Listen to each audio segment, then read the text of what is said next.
Everybody looked up to Vicki. Everyone who had ever met Vicki said that she was kind. Her life was her work. In our eyes, she ran the jail. My phone rings. We had an inmate and an officer missing. Right now, deputies are searching for inmate Casey Cole White and Vicki White. These are the two people right here. Casey White is 6'9", just a behemoth. I knew for a fact that I was gonna die. Like, I saw his finger on the trigger.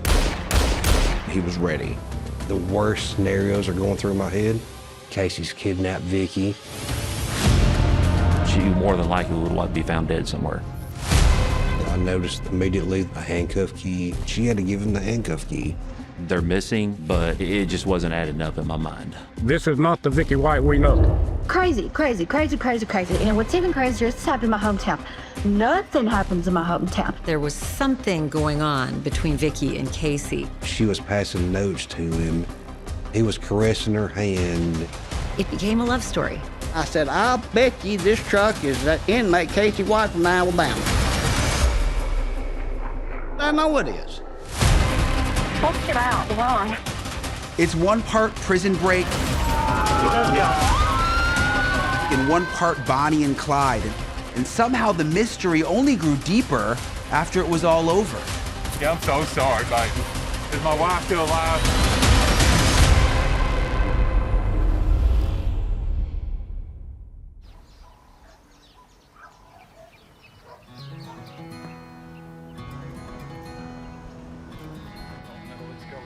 Florence is like the southern town that you see in movies.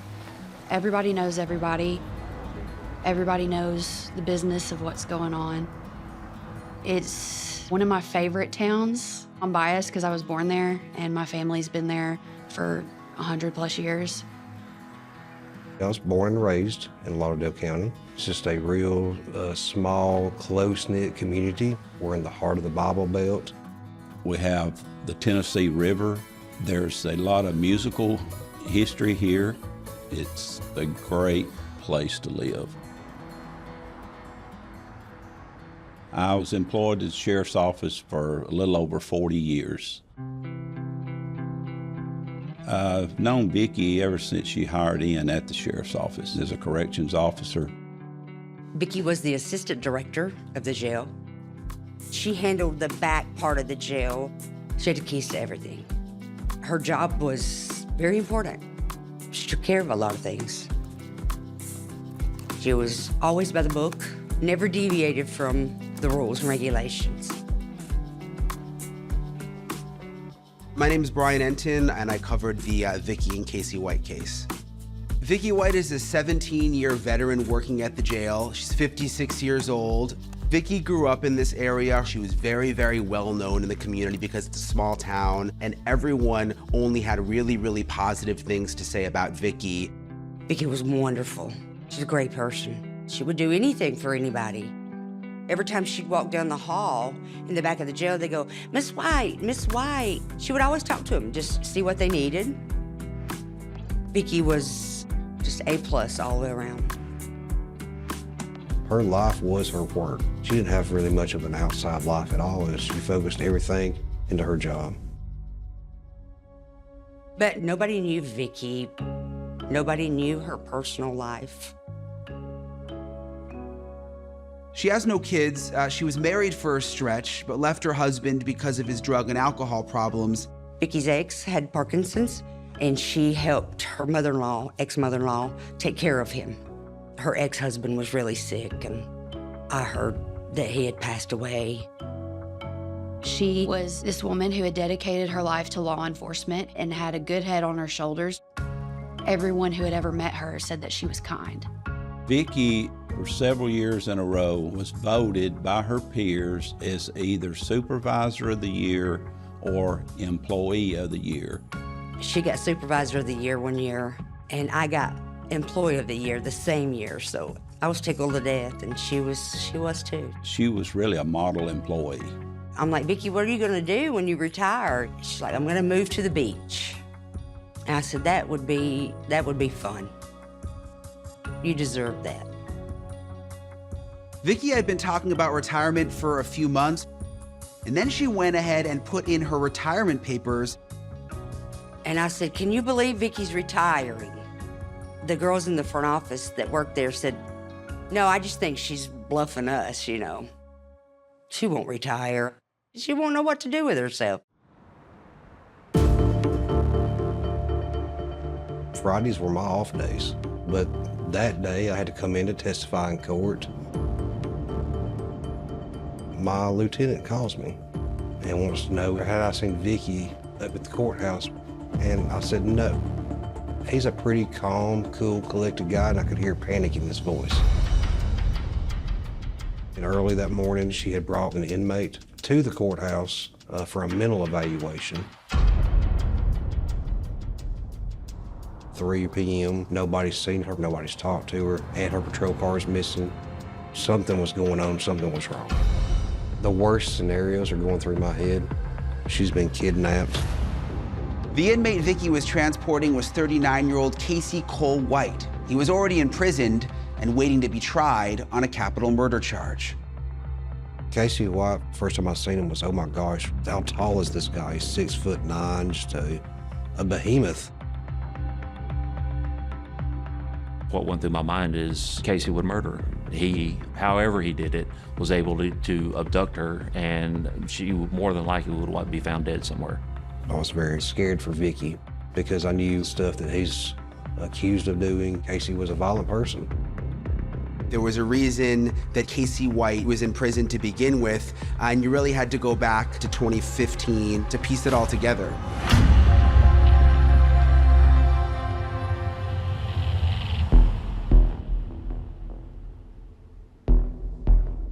My name is Danny Abernathy. I am best friends with the ex-girlfriend of Casey White, and we were both victims of his rampage. My friend, she was going through a really hard time, and I ended up letting her and her children move in with me and my boyfriend and my dog Missy Britches. That night was just like any other night. We were starting our nightly movie. And the next thing I know, my friend is just busting at my bedroom door saying that Casey White is there with some guns. For some reason, it didn't register. I thought she was maybe joking. But he pushed her into the bedroom, and that's when everything got really real for me. He was holding 2 guns, one towards me and one towards my boyfriend. And he tells us, get down now. I do remember his pupils being very dilated, and I just put my head down into the mattress and I started praying. I knew for a fact that I was gonna die. Like, I saw his finger on the trigger, he was ready. I'm about to die. Missy Britches heard all of the commotion going on, and she comes in and she attacks his left arm. It creates a chance for my friend to get away. She runs through the hallway out the back door. Casey runs out of the room down the hallway after her, and me and my boyfriend used that opportunity to escape. As we're running, I heard 5 gunshots. And in my head, I was thinking about my friend, her kids, and my dog. I just knew that, that they were gone. All of this was so surreal. It was almost as if it was a horrible nightmare. We made it through that window and started running to the neighbor's house. I heard 5 distinct gunshots. And we make it to the front door. While we are banging at the door, my friend is also running over to the neighbor's house. She's going to the back door. That's when I realized that she was safe. But I was hearing my dogs wailing. She got shot. So this is Missy Britches. All 5 of those gunshots went into her. It took all 5 to stop her. If it wasn't for her, if she was not have been there that night, that not only would we have died, but we would have died in a very horrible fashion. The call to 911 came in. We had some type of home invasion in the county. My name is Brian Jones. I'm the district attorney of Limestone County, and I'm the prosecutor for Casey White. After Casey White attempted to kill his ex-girlfriend, Casey attempts to leave in his vehicle and he wrecks it in the driveway, gets stuck. Then he goes to the neighbor's house and he points 2 guns at the gentleman who lives in that house and takes his car. He goes up the interstate and drove to the Welcome Center in Tennessee. And that's where he attempted to carjack a young lady and shoots her in the arm.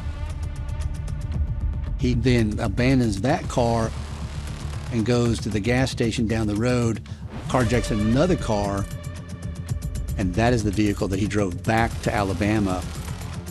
They're chasing him down the interstate, and he gets off on Highway 31, where he wrecks the car. Casey, put the gun down, let me see your hands, man. At that point in time, he has a standoff with the Limestone County Sheriff's Department. Put the gun down, Casey. Put the gun down, bud. He had several of the guns pointed at his head, but he also wanted us to kill him. Suicide by cop. Casey, put the gun down. Just relax a little bit. Go get that whore too and tell her to watch this. Hey, Casey. Casey. Yes, sir. I will get you a sundrop if you'll be still. Just be calm. The sheriff rolls a can of Sundrop down the middle of the street with some cigarettes to him to, get him to calm down. You ain't got no more blood on you, dude. No, you got to fucking that. He was arrested at 2 a.m. in the morning.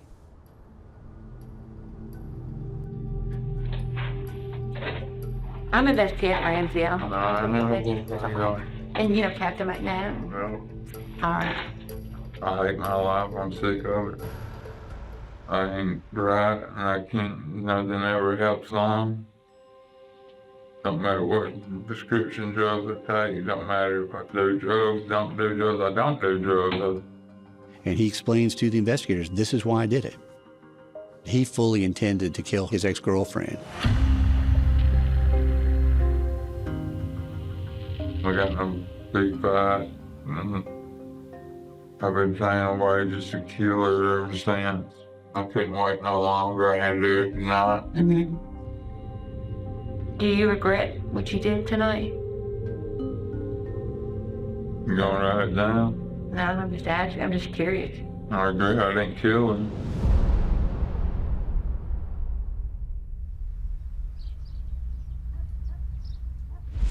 He was charged with attempted murder, burglary first, kidnapping first, robbery first, burglary first, burglary third, breaking and entering a vehicle, cruelty to animals, and what they call felony attempting to elude.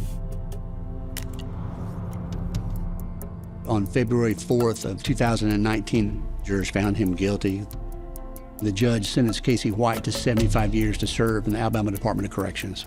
Casey White is sent to Donaldson, which is a prison in Alabama known to be very, very violent.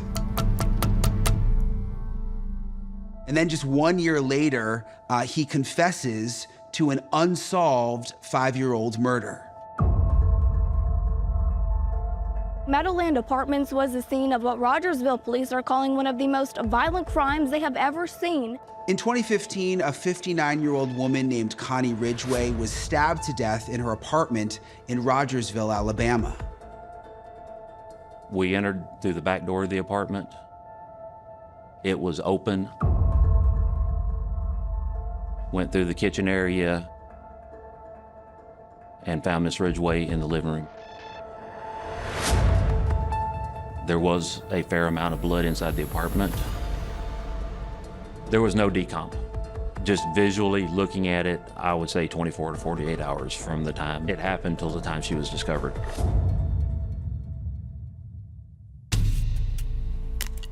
This is who I think of when I think of my mom. She never met a person that she didn't want to be friends with.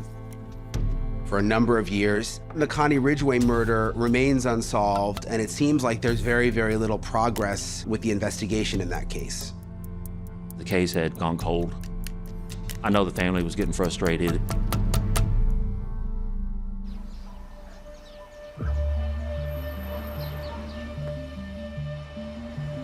In 2020, I received a letter from Donaldson Prison from Casey White. Come talk to me. I want to confess to a murder in Lauderdale County. The next day, I responded to Donaldson Prison and interviewed Casey.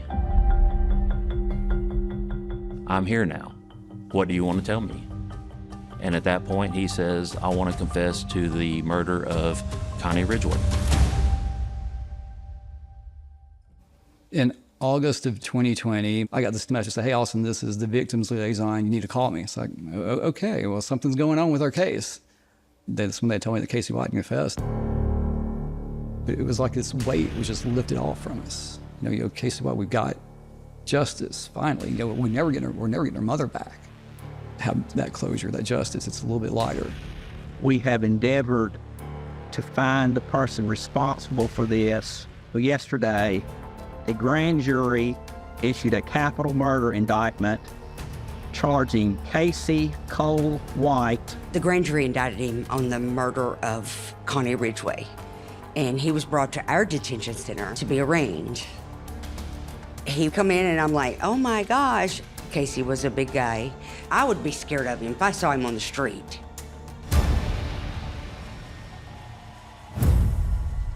Casey White was charged with capital murder in that case. His life is at stake because the death penalty is now on the table. So what did Casey do? He allegedly tried to escape. He was in our facility in 2020, and we got information that he was plotting an escape at that time. We followed up on that information. We took him down, and we did find a shank in his position. Casey's alleged escape plan involved taking a prison worker hostage. That plan was foiled. Now 2 years later, it looks like Casey has made the same move, and this time succeeded. A blue alert's been issued for a Lauderdale County Corrections officer. This after the Lauderdale County Sheriff's Office says a murder suspect and corrections officer went missing. I was getting a pedicure done at the nail salon, and it came on the 5 o'clock news. Right now, deputies are searching for inmate Casey Cole White and Vicky White. These are the two people right here. I was like, oh my gosh. I says, I've got to go home and put on my uniform. I'm going to go help find her because he's kidnapped her. We don't know if the officer is in danger or not, but we do know that the director, White, had a 9mm pistol on her when she left the county jail. Law enforcement is already hours behind trying to find this violent felon. He may be holding his jailer captive. They've got to find him, and fast.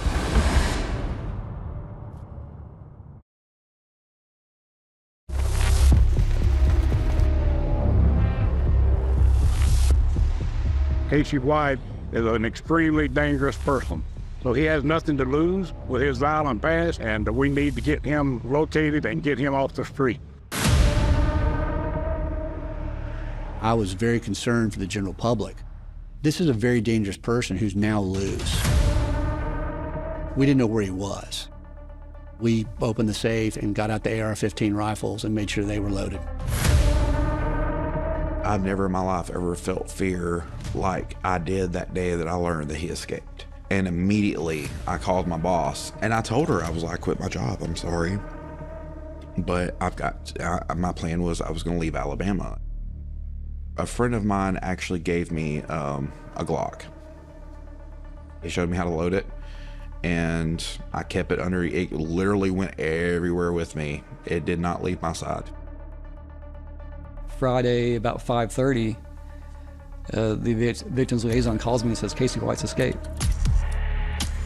My mother's killer could be, who knows where? You know, is he coming for me? Is he coming for my brother? Where is he?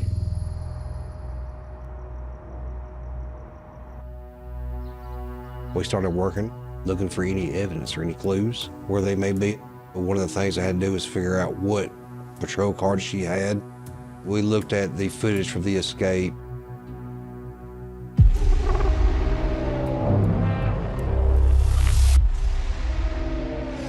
One of the first things that stuck out to me was she had her sidearm on her, which is a big policy violation.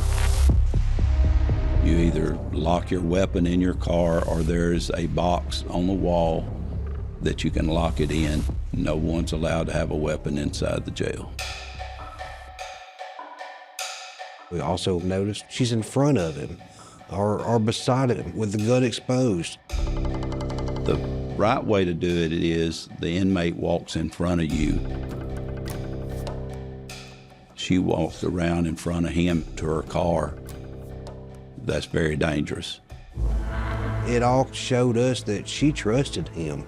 She was not concerned with her safety at all when it came to being around Casey White. She took him out of the detention center stating that they were going to the courthouse. We discovered that was not true. She was taking him for a mental evaluation that never existed. You know, why would she do that? Things really weren't adding up. Could Vicky actually be an accomplice and not a hostage in all of this? Then my phone rings. A patrol car had been spotted in the shopping center parking lot. This could probably be Vicky's car. Now, I can't get there fast enough. Adrenaline is going. I arrive there. I walk up to the patrol car. I noticed immediately that the driver's seat is positioned for a shorter person, not someone of Casey's stature. And she would have to get out of the car to let him out of the back seat. And then in the back seat, I see a handcuff key. She had to give him the handcuff key. And I also see Casey's jail-issued footwear, meaning he had some other shoes to put on when he left that car. My heart sank because I know that this is not good. When you put it all together, this wasn't Casey taking Vicky. This was Vicky busting Casey out of jail. You just don't want to believe it. If you had aligned every employee up at the detention center and asked which one of these do you think would help someone escape, I would have never chose Vicky White. There's just no way. There's absolutely no way, because that's not Vicky. The sheriff's department's family. For her to do something like this, knowing her like we did, it was total shock and surprise and betrayal. I came to grips with it then that she was a part of it, a part of the escape. It broke my heart, it really did. I was angry. Vicky just threw her life away for a monster. We issued a warrant of arrest for Vicky for facilitating the escape. We brought in the U.S. Marshals. This case is now a major case for the United States Marshal Service. We are receiving tips. We're following up on each and every one of those tips. The challenge for law enforcement in finding these two was one thing. The bigger question was why Vicky White would have done this. Why would she risk everything in her life, everything for this guy? I mean, he was a violent offender. None of this makes sense. Everyone was sort of in disbelief. This is not the Vicky White we know, by any stretch of the imagination. At the start of reporting the story, I assumed that Vicky was in some way the victim. But the more I learn, the more I realize she was a lot more interesting than that.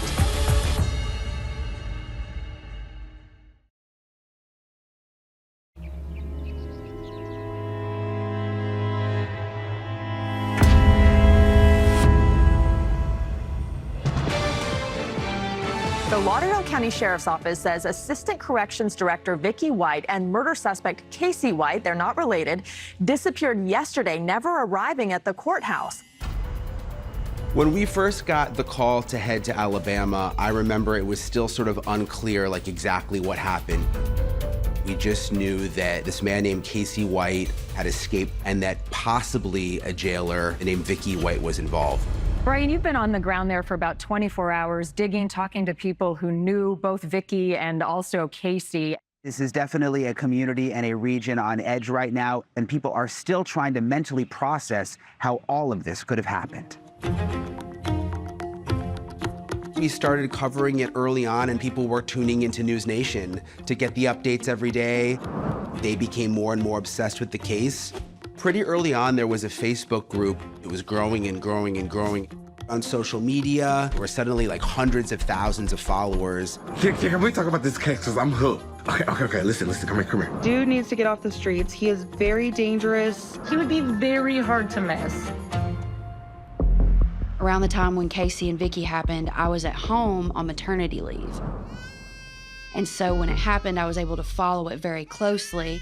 I set my phone up in my kitchen, and I was looking like a mess, and I just made a video talking about it. Okay, besties, we got a little hometown drama happening for me. Vicky White, Casey White, crazy.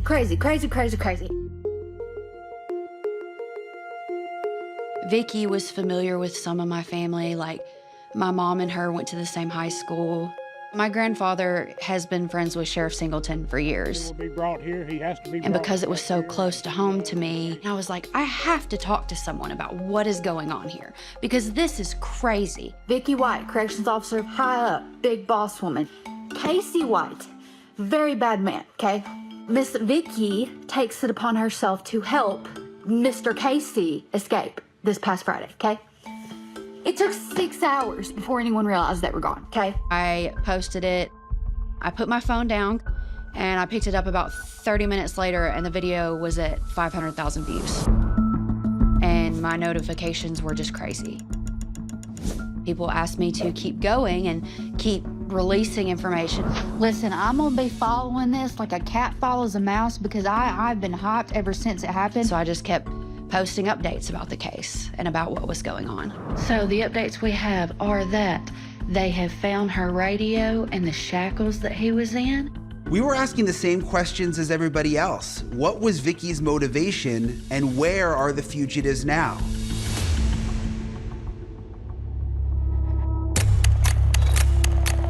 If somebody escapes, they're gonna get as far away as they can, like go to Mexico or try to go to Canada, somewhere like that. You know, we really didn't have any idea which way they were going. We have nothing to go on. The next place we can look is her residence. That's when we discovered that Vicky didn't live at that house anymore. Vicky had auctioned her home recently. Just wanted it sold quickly. After paying off the mortgage, Vicky ended up getting a check for $46,548.17. So she's got a large amount of cash on her. We also learned that Vicky was living with her mother. Vicky's mom was just very shocked and very heartbroken. She graciously agreed to let me search the residence. Went into Vicky's bedroom, and the first thing I noticed was Vicky's purse was laying right there on Vicky's bed. And, you know, the family said Vicky never went anywhere without her purse. On the dresser, I found a life insurance policy and found a will. She had laid all of her paperwork out. Like it was intentionally there so that law enforcement or her family would find it. Leaving this behind, it says to me that Vicky White does not plan on coming back alive.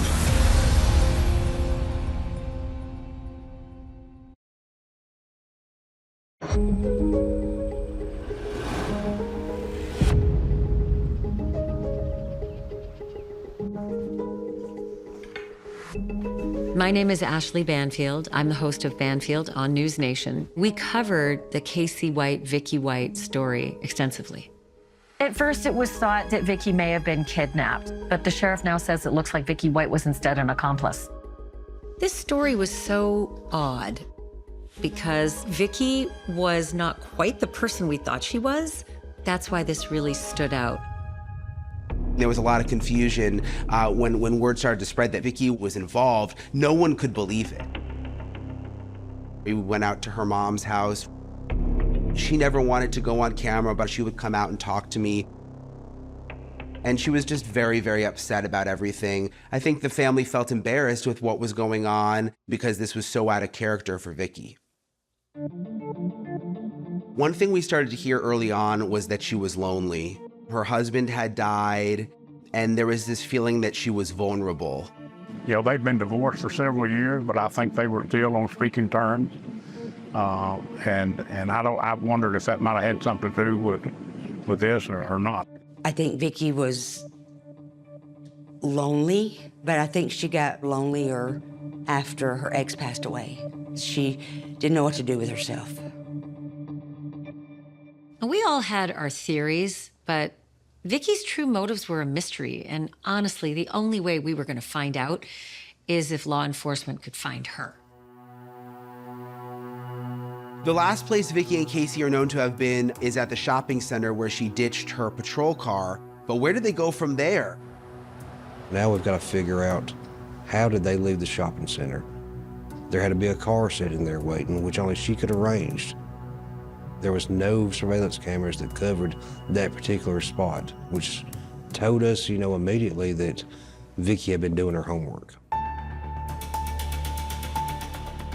We immediately start looking for the location of her phone, where they may be at that time. Marshals had a few pings on the cell phone in Tennessee, but then nothing after that. Just was nothing to go on. That's when the family said she has a storage unit. But the family didn't know where the storage unit was at. They just knew a town. I went and immediately started looking for storage units. I finally contacted one who said, yeah, I've got a storage unit rented to Vicky. As I'm talking to the owner of the storage unit, he shows me the paperwork that she used to open up the account for the storage unit. It's a totally different phone number than what I had for her. That's when we discovered that she had a burner phone. Now that they have Vicky's burner phone number, they may actually have a way to track her location. But they find nothing. Vicky's too good at this to be tracked. And they don't know which way they're headed or what they could even be driving. There was a report that Vicky had been seen at a Rogersville shopping center just a few days before the escape. There's my next clue. Myself and a U.S. Marshal and an FBI agent start looking through the surveillance footage from the shopping center parking lot. And that's when we come across Vicky arriving 3 days before the escape in the shopping center in her personal car. And she walks. She was wearing a hat. She was wearing sunglasses. She just walks out of view. It just goes to show the deception that she was trying to use. We later find out that she walked, 4 or 5 miles to a car dealer to purchase a car, a Ford Edge. She had the whole thing planned out. She was staging their getaway car. Now, we know what vehicle they're in. She had paid in cash. She had given a fake name to purchase this vehicle. Renee Marie Maxwell. And the fake name, was interesting to me. I wanted to do a little bit more research on why she picked this particular fake name. I requested an audit of her work computer. And what I got back was, shocking.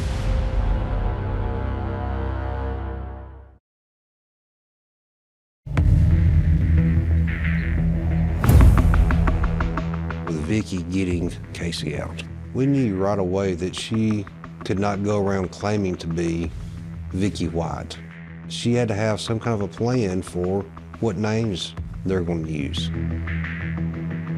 One of the things that Vicky had access to was our internal police databases, to a lot of identification information from former inmates. She had came in 6 days before the escape and looked up numerous names that she could use as a check into motels, to purchase cars. She got their pictures and made them some IDs. That's a pretty smart move. Vicky knew how to cover her tracks. She knew how to stay a step ahead of law enforcement because she was law enforcement. She was putting a lot of detail in her planning. She was trying to be careful. Everything was meticulous. Vicky and Casey actually escaped twice. They did a dry run, and no one even noticed. Vicky told her colleagues that Casey had to see the judge, which no one even questioned. She wanted to say, is that something that people would buy? If you're a young corrections officer and your boss comes through and says, hey, I'm taking him, what are you gonna say? No, you're not. They just wouldn't do that. She had left with him for a little over 9 minutes. She learned that day that, yeah, I can get him out of here. That was 3 days before D-Day. Vicky wasn't just a participant in this escape. She was actually, in many ways, the mastermind.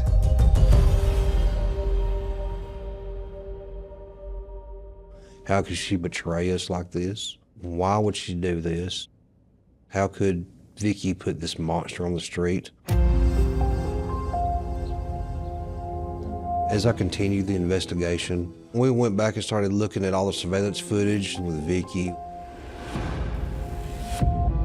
So you go down to A Hall, which Casey was on, because he was a violent inmate, and he was in an open pod.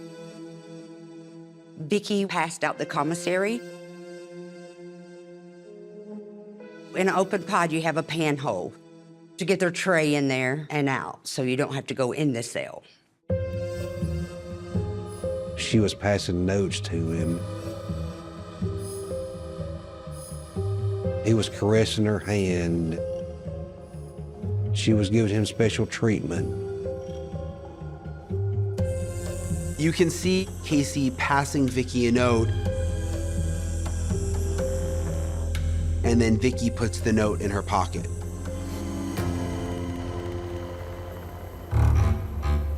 That's when we figured out that there was a romantic relationship between Casey and Vicky that had been going on for quite some time. Vicky would come in and work on the weekends. She never done that. She was like on cloud 9 or something. Romance. My understanding is they had physical contact in the jail. They would have rec time, out on the yard. Casey wouldn't go. That would leave Casey in the cell by himself. There's no cameras inside the cell. There was this one tip that I got that Vicky had gone to a sex store days before the escape.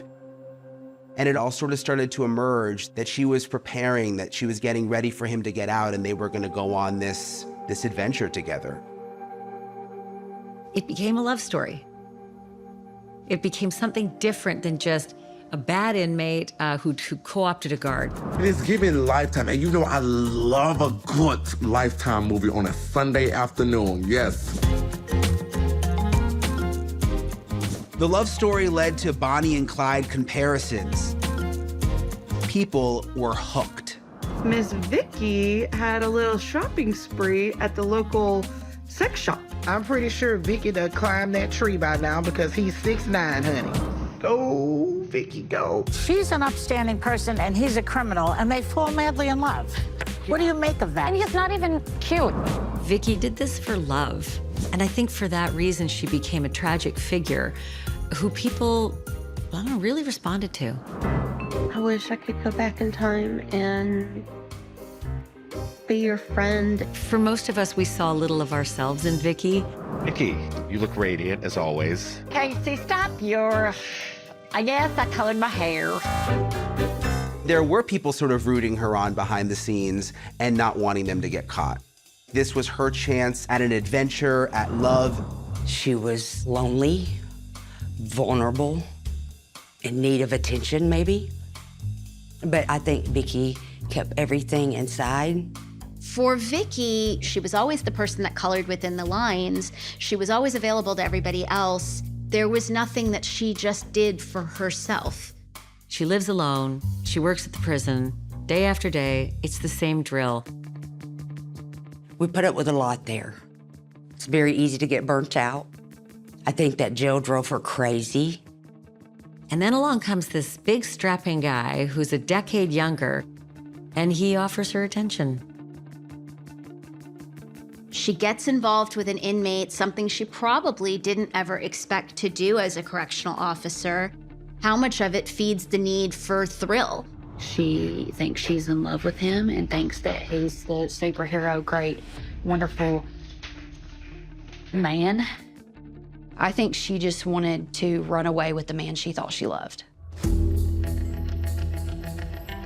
But I believe Casey was manipulating her, using her needing love and telling her whatever he needed to get what he wanted. He got in her head. He got in her head. I believe with all my heart that she loved Casey, no doubt about it. But I don't think that that love was returned. There's a name for women who are attracted to violent criminals behind bars. It's a thing. They're called prison groupies. These are women that choose and actually prefer to date inmates or to get to know inmates for social and sexual needs to be met.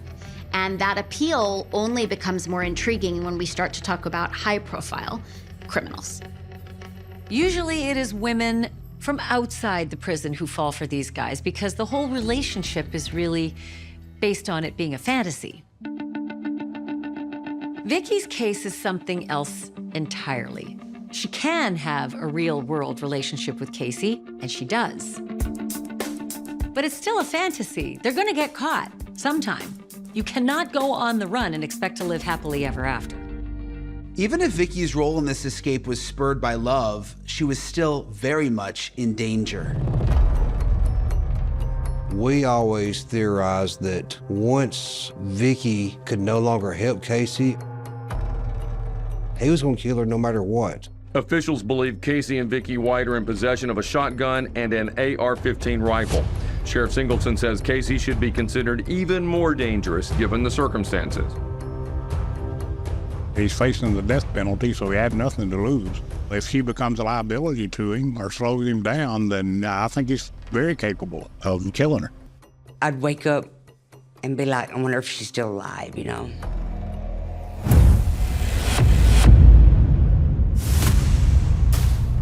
While they were still on the run, we learned about the TikTok video of this young woman who said that Casey White may have been involved in her mother's death.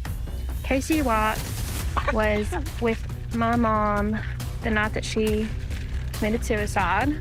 It's looking like she may be another victim of Casey White.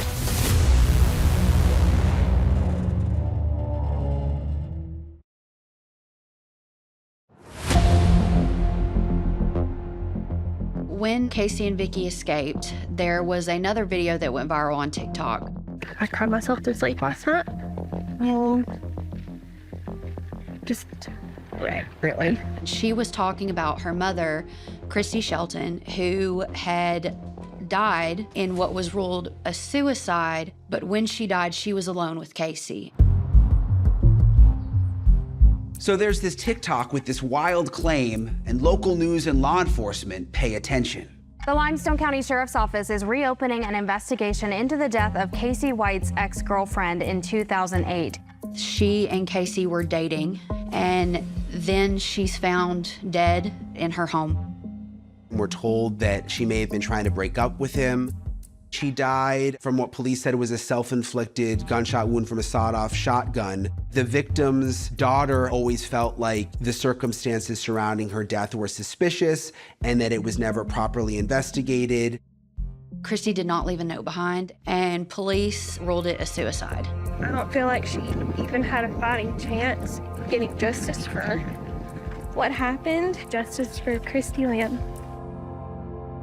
Now this man just escaped jail. He's in there for attempted murder of another woman. Her family wants answers. There was just sort of this mystery around the whole thing. Casey actually spoke about what happened to Christy Shelton back in 2015, the night of his arrest for the crime spree. He says that he and Christy were abusing Oxycontin and that the day of her death, a state welfare agency actually showed up and took Christy's children. She just went hysterical because she was too far gone shooting them Oxycontin, and I had it sawed off plug gauge. I always told her to keep back. I turned around, she was on her knees and pulled the trigger. Currently, there's no indication from law enforcement that Casey was responsible for Christy's death. A lot of death surrounds Casey. It's odd that a lot of tragic events happen around him. Casey has a violent past surrounded by tragedy and death. The more I learned about him, the more I worried that Vicky might not make it out of this alive. Days go by without any new leads in the manhunt. There's still no sign of them.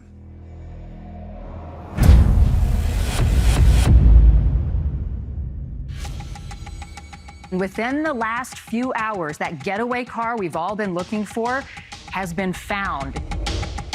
The car was abandoned on a rural county road in Williamson County, Tennessee. The rust-colored 2007 Ford Edge was towed away from a wooded area just hours after Vicky White and Casey White fled northwest Alabama. Williamson County Sheriff's Office had located the Ford Edge the day of the escape. It actually had been sitting in their impound lot for a week. What remains unclear is how Vicky and Casey left Williamson County, Tennessee.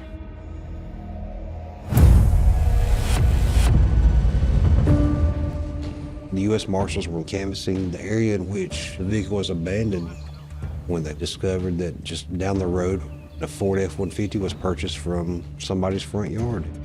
It had been sold to a white guy, 6'9". It was Casey White. They've been looking for the wrong car. They basically had a week head start. Vicky and Casey could be anywhere at this point. Investigators don't seem like they're any closer to finding them. I remember standing there about to do a live report and just thinking to myself, like, man, this is a mess. Yeah, Marty, I think that's the most surprising thing. We are basically right back at square one. Here we are again. We've got to start all over. The Ford F-150 could be anywhere.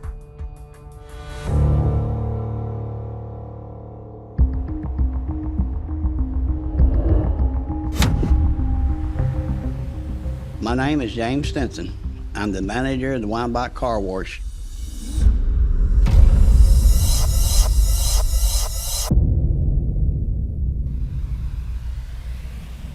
It was May 3rd. It was a Tuesday. I walk out my door here in my garage, and I noticed a blue truck sticking out of the end car wash bay. Every time I come and go from my garage, the truck's still sitting there. So I'm wondering why the truck's still there. I walked up behind the truck, and I noticed a Tennessee license plate. Keys are in ignition. I started up, truck starts and runs fine. So I thought, this is odd. Over the years, I have 18 vehicles abandoned at my car wash. This truck was too nice to leave there. There's no reason to abandon this vehicle. There has to be more to it. I go back in my building and I look at my camera. I got a 5-bay car wash and I got 16 surveillance cameras. You can't pick your nose without me seeing you. I seen the guy. He opens the front door. He gets out of the truck, he's standing there.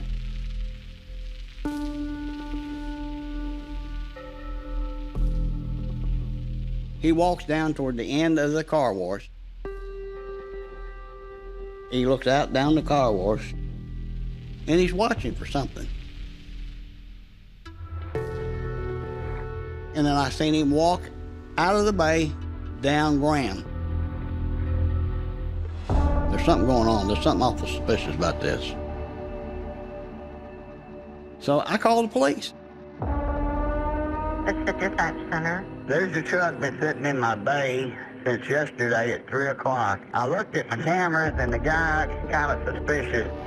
It's a Ford F-150 four-door truck. It's blue in color. It's got Tennessee license plates on it. And I've got him on camera. When we find out about the F-150, everything just started moving quickly. And we were actually very close.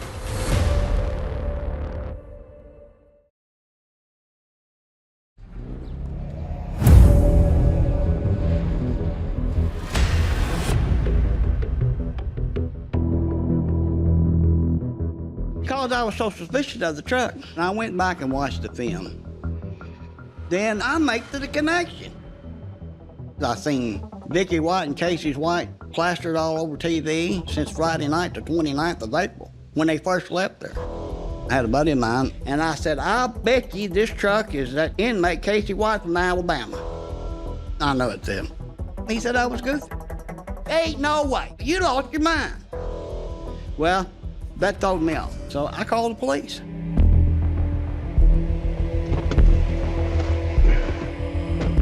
They run the place, they didn't come back stolen. Then check 1, F. Frank, T. Tom. No records found. Well, I don't know what you can do. He said, I don't know what to tell you to do. The truck is not reported stolen. There's nothing I can do. And I said, that's fine, I can have it towed. Once it gets towed, I don't hear no more about it.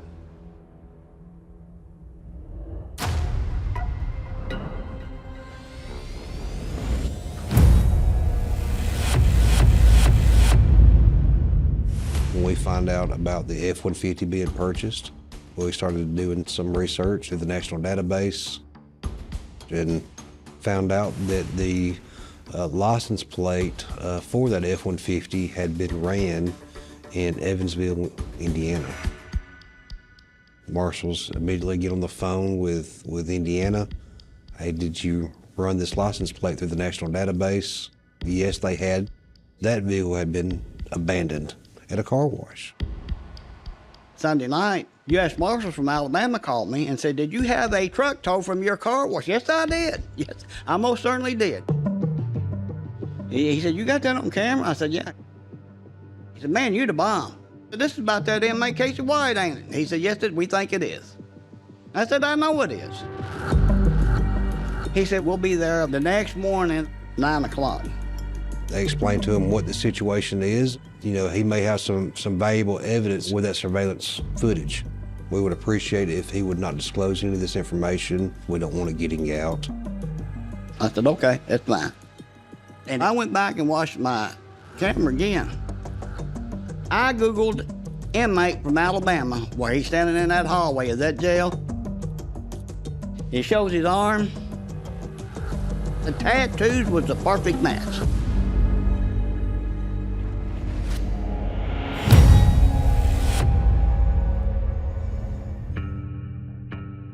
The next morning, U.S. Marshals from Alabama, they don't show up.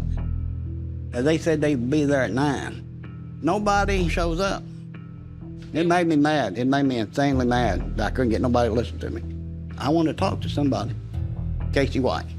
He needed to be off the street. He's extremely dangerous. I needed to flush him out into the open. At 10 minutes after 9, that's when I called the news media. I said, I got a story for you. While we were in Tennessee, we got a tip from a law enforcement source that something could be going down in Evansville. And we decided, let's head to Evansville. And I think we just went straight to the car wash. The news got here before the marshals did. Yesterday at 8 o'clock in the evening, the U.S. Marshal called me from Alabama. James showed me the video where you could see the pickup truck and you could see Casey, and he felt like police weren't taking it seriously. When the marshals did arrive, they took a look at that video and played it back and forth and up and down, and then they saw a Cadillac sort of loitering around the area. After the truck went into the wash bay, the Cadillac drove a couple of miles north on Weinbach Avenue. Casey White was looking around as if, wondering if he'd been left. After a couple of minutes passed, the Cadillac came along an adjacent street behind the car wash. And Casey walked out and apparently got in, they drove away. This was a huge break in their case. They knew that Casey and Vicki White had been in Evansville on the afternoon of May 3rd. But that was almost a week earlier. She's purchased another car.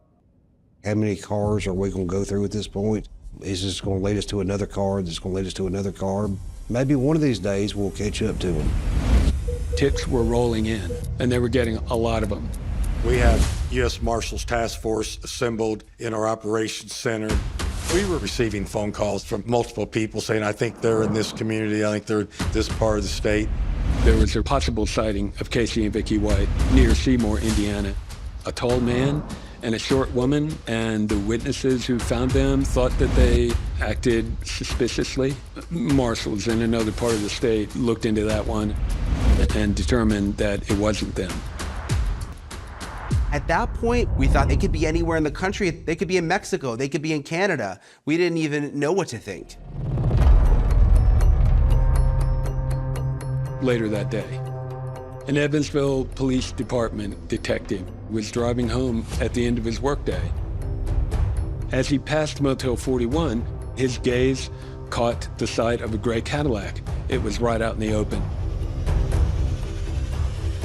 The U.S. Marshals here in Evansville thought the idea that they might still be here was nuts. Who goes on the run and doesn't run? They can't still be here, can they? Can they?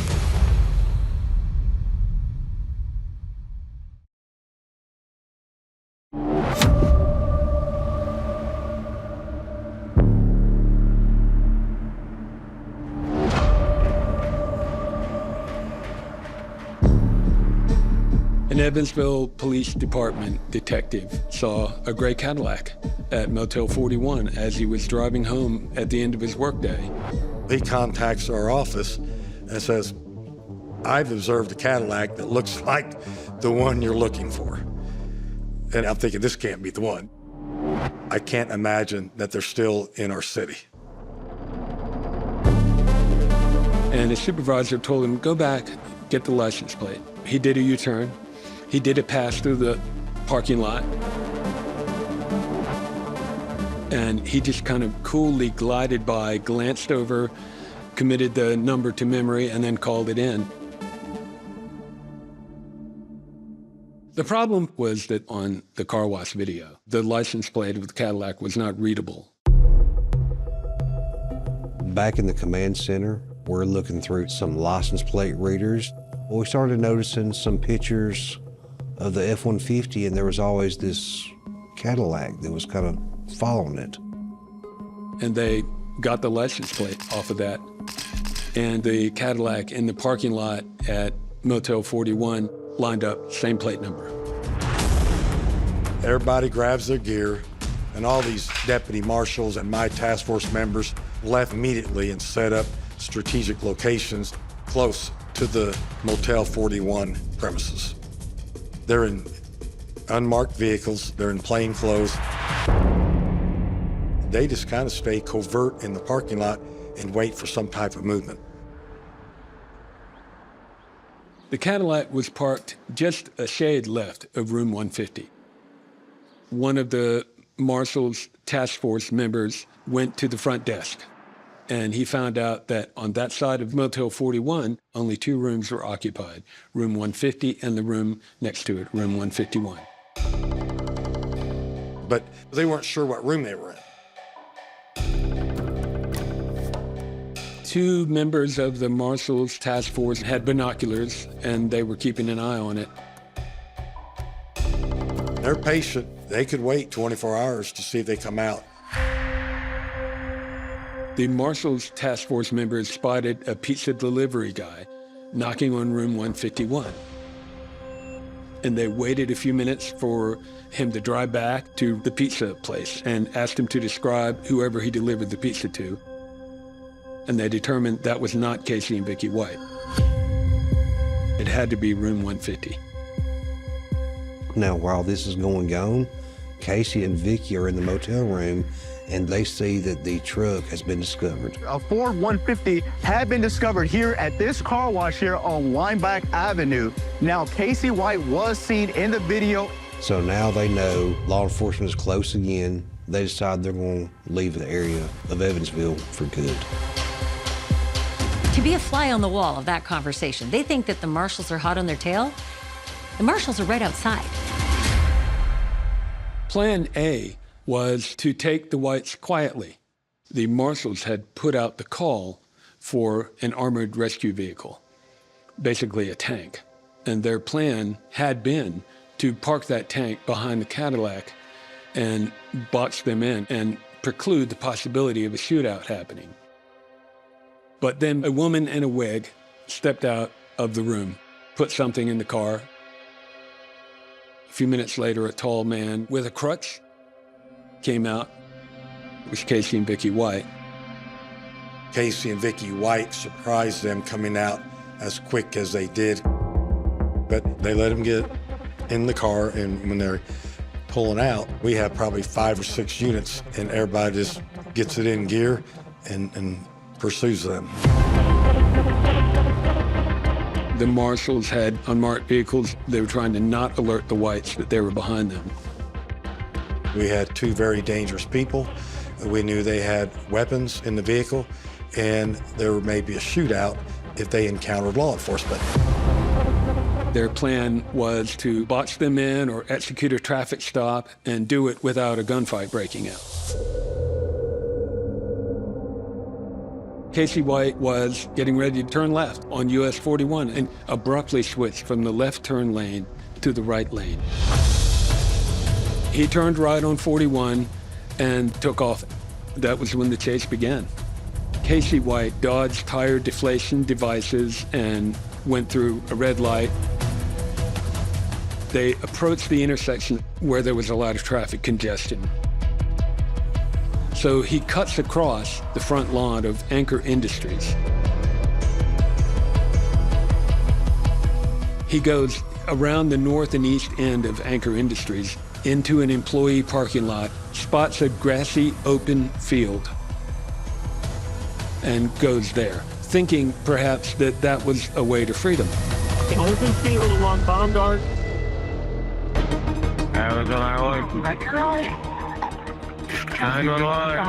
At one point during the chase, Vicki actually dialed 911, and the line was open as law enforcement closed in on them.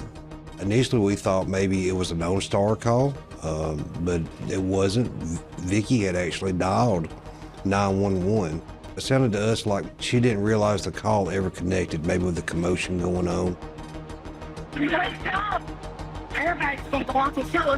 He was in the open. All the vehicles that had been chasing them were arriving. Get out. Get assigned to the hotel. One of the marshals goes head-on collision with the White's Cadillac. Stops them that way. Casey White started to get out of the vehicle, stuck his leg out. One of the task force members literally rammed their vehicle. That caused the vehicle to kind of flip on its side. So the driver's side door and wheels were up. The passenger side is deep in the ditch. Officers poured out of their vehicles. We were prepared for a Bonnie and Clyde style shootout.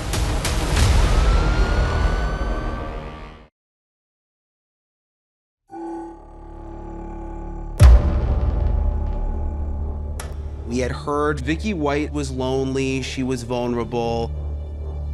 The open field along Baumgart. This was her chance at an adventure, at love. And then suddenly, all holy hell broke loose and the chase was on. Everybody's supposed to walk and show us. Get out. Get assigned to the hotel.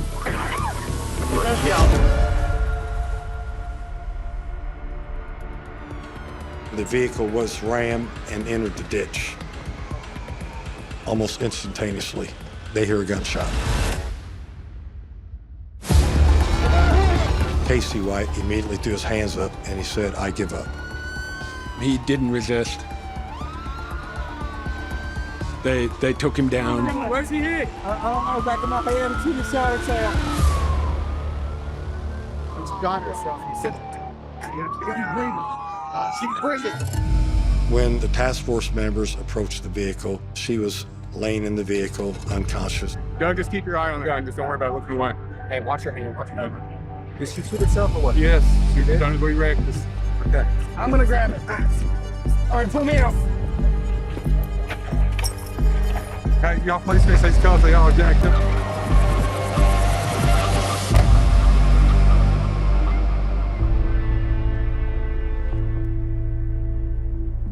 I'm on the phone with the lead marshal, and he tells me that Vicky's been shot. I don't think it's that severe, he says. They came through this grassy area. The Marshals task force officers intercepted them, actually collided with them to try to end the pursuit.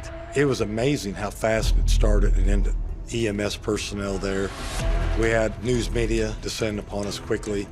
I was the first national reporter on the scene. There were still emergency vehicles and steam coming from the Cadillac when we got there. I found James Stinson nearby, and we just went live. This is James, right? Yeah. James, I want to bring you in, James. I was there. I drove out there. Brian Eaton, News Nation, he grabbed me, and he pulled me to his side, and he said, we're going to have to share the mic. James is the person who literally solved this entire thing, and it's awesome to have you with us right now. Crazy. Absolutely crazy. They were caught! They were caught, y'all. They were caught. They were caught. They were caught. I remember jumping up out of my seat, running outside and screaming to the top of my lungs. They found him. They finally caught him. Casey White and Vicky White are in custody. Casey White surrendered. Vicky White has been transported to the hospital. Law enforcement agencies say they recovered $29,000, 4 handguns, and an AR-15 rifle from the Cadillac the fugitives were driving. There was a lot of guns. There was wigs that Vicky had to wear as a disguise. So it was apparent that they were planning on being on the run for a while. They found camping and survival gear. Gas stoves, sleeping bags. I think they were planning on going out west or going more further north and kind of living off the grid. They had switched vehicles to better prepare for the next leg of their trip, buying a used car from a local jeweler. They bought the Cadillac with cash, and that was $9,000. Everyone imagined that there was this big plan in place. I was shocked when they were caught in Evansville. I assumed that they would have already been halfway across the U.S. I can't even imagine what was going through their head to think we're going to stay here 4.5 hours from the original place that we escaped from. When they stayed there, they just set themselves up to be captured. Casey White is transported to the Bamberg County Operations Center, where he's interviewed by our detectives. According to this summary of the interview of Casey White on the evening of May 9th, he gives his version of how he and Vicky White had made contact and formed a relationship. So it all started when Casey was being arraigned for the Connie Ridgway murder and was transported to Vicky's jail. That's when she first laid eyes on him. That's when they first met. He said that he wrote her letters every other day and told her how pretty she was, and letters turned into phone calls. It came out that they'd shared over 1,000 phone calls, and a lot of those phone calls are not fit for TV. They would average about 4 phone calls together a day. I'm not sure how they managed this, how she, being a corrections officer, managed to have phone conversations with him for so long and go undetected. He told the investigators that he and Vicky had decided if they were caught, they wanted things to end in a police standoff. And Casey White would shoot Vicky White, and the police would shoot Casey White. Casey says this was the plan, but it's not at all what happened. And Vicky's voice in the 911 call does not sound like a woman who wants to die. In fact, Casey claimed that Vicky was calling 911 because she wanted to apologize to Sheriff Singleton for all that had happened. She really seemed like a torn woman in that moment. Get out, long. Get assigned to the hotel. If this really was their plan, it says a lot about Vicky. She would rather die than be separated from her true love. Please, check him out. This is my apple, guys. Check him out. Casey starts saying things about Vicky being his wife, but there's no evidence of them ever being married. My wife okay or not? We don't know yet, brother. But maybe Casey was just telling a story. Maybe this whole true love narrative was actually Casey's way of trying to shift the blame away from him. My wife said that she okay. We notified the Alabama authorities, and they picked him up within 24 hours. Around 10 o'clock, we're in Evansville at the sheriff's office. While they're putting leg irons on him, I told him to turn around and look at me. I said, now, Casey, if you try to do anything stupid, these guys that I've got here, they will shoot you. And we march him into court, and the judge advises him what he's charged with, which was escape. I actually drove down there that night.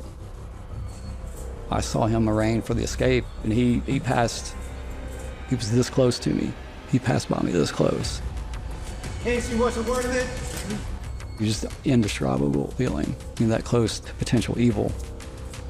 We put him inside the transport vehicle, and when I closed the door, I tapped the side of it like that, and they drove off. Took him to Donaldson Prison.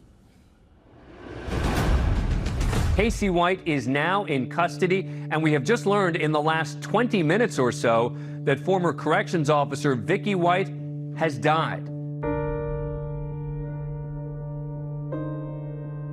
I leave the command center immediately and travel to Vicky's family, having to deliver the news that their daughter is dead because of a crime that she committed. And just to watch the pain and the heartbreak in their eyes was probably one of the toughest things emotionally I've ever had to do.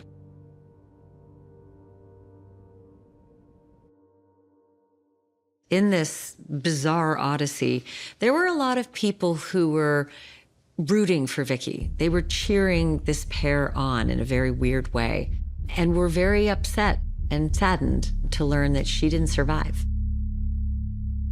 Police say that she took her own life, but a lot of people didn't believe it and wonder, is that really what happened?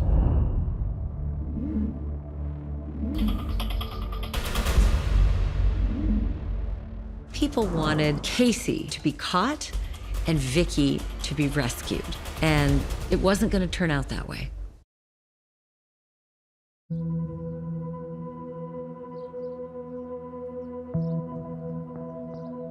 Hundreds of people attended Vicky White's funeral 5 days after her death in Evansville. A lot of people were heartbroken. A lot of people who knew her, you know, even the town, people were just sad. I went to Vicky's funeral. Her mom was in terrible shape.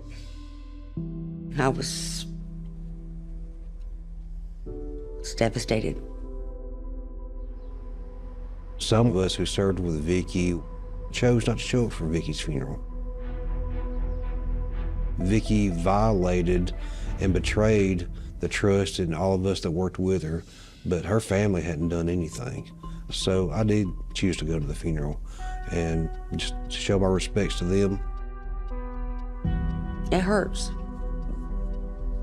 But I'd still tell her I loved her.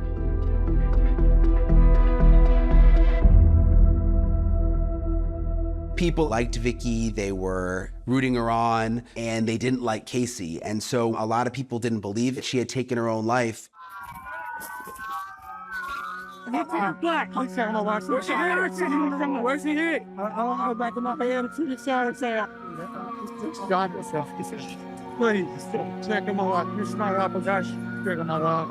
Oh, it's good. Still in her hand? Yeah, it's in her hand. Right around the trigger. Looks like an accident. It's out of her hand. It is out of her hand.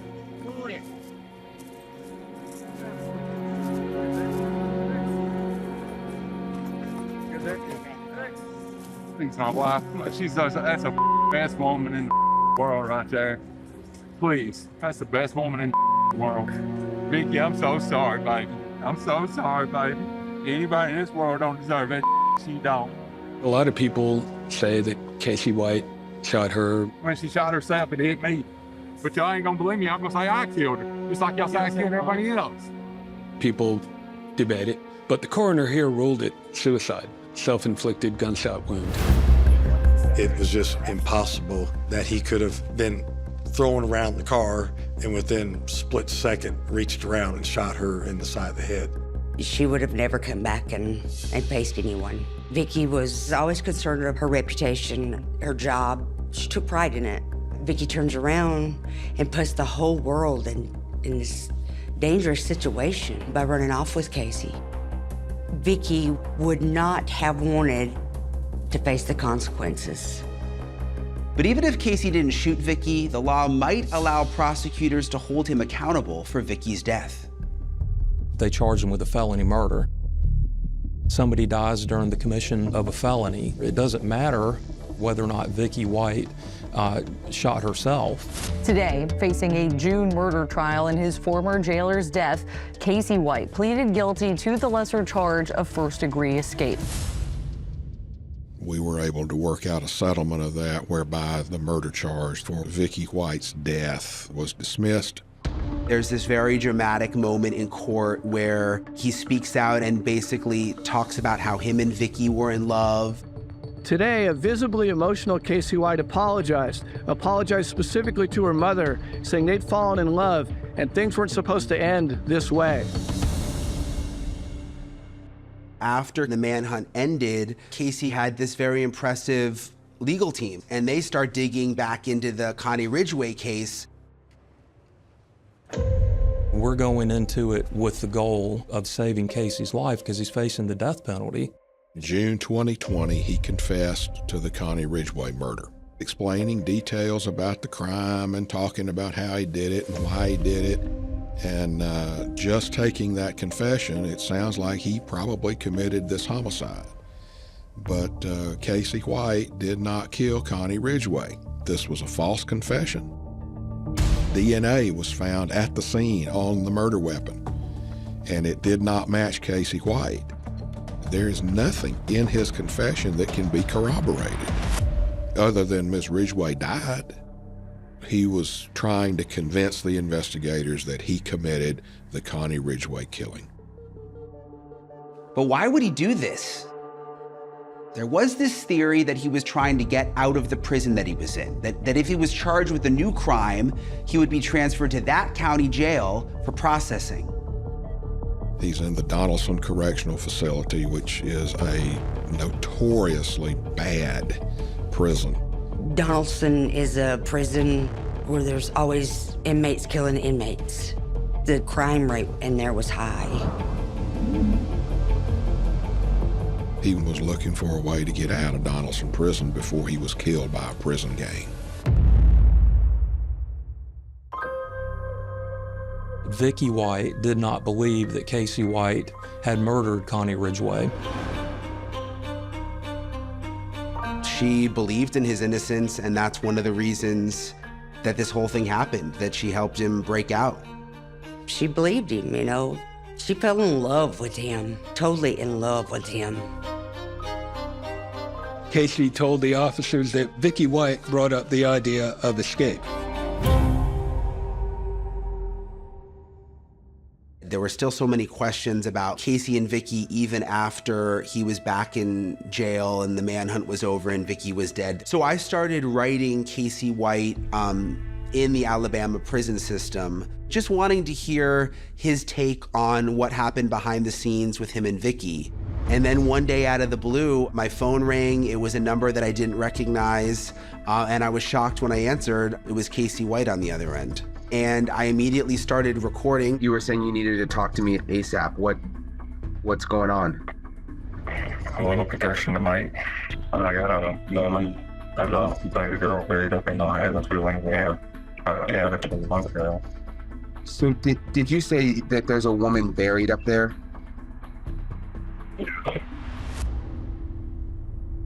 This call came out of nowhere. I'm not sure why Casey chose me of all reporters to share this with. I think initially I was just in shock. Perhaps it was true and there was this unsolved case in Evansville. So I contacted Evansville police and they went through their records. There was no reported missing woman or missing baby around that time frame. We did our own checking. We went through missing persons cases, and the story just never panned out. It appears that Casey White just made the whole thing up. Casey White's capital murder case has been suspended by the Lauderdale County District Attorney's Office. He was scheduled to stand trial in the 2015 death of Rogersville woman Connie Ridgway. On a Friday, almost exactly 2 weeks before the trial is to begin, District Attorney Chris Conley dismissed the case. After 8 years of pursuing Casey White for the murder of Connie Ridgway, they had to give a good reason why they were dropping the charges. It was expensive, he was already locked up, but then they sort of dropped this bombshell. They were also pursuing other people they thought might be involved. Putting aside the murder of Connie Ridgway for a moment, Casey White is the kind of person who is clearly violent and has caused a lot of hell in his life. I don't really know if I'm really honestly healed. I think what has happened is I've just learned to cope. The original thing happened in 2015. I live with this every single day. But nobody has to worry about Casey White again. I mean, he's not got a chance of parole till 2081, and by that point, he'd be 98 years old. Vicky was so trusted, was so respected. Everybody loved her. I still can't wrap my mind around how she was lured away from all of that by Casey. It's still hard for me to believe. I think she spun out of control. She was such a good person. I think the Casey White and Vicky White story reminds us that when news is breaking, not everything is exactly as it appears. I had made my own assumptions at the beginning of this case. I thought Vicky was a victim, and I was sadly mistaken. If all of this really was about her believing in Casey White's innocence, I mean, what a twisted, tragic way for it to all end with her winding up dead. I guess when love gets involved, it can make people do crazy things.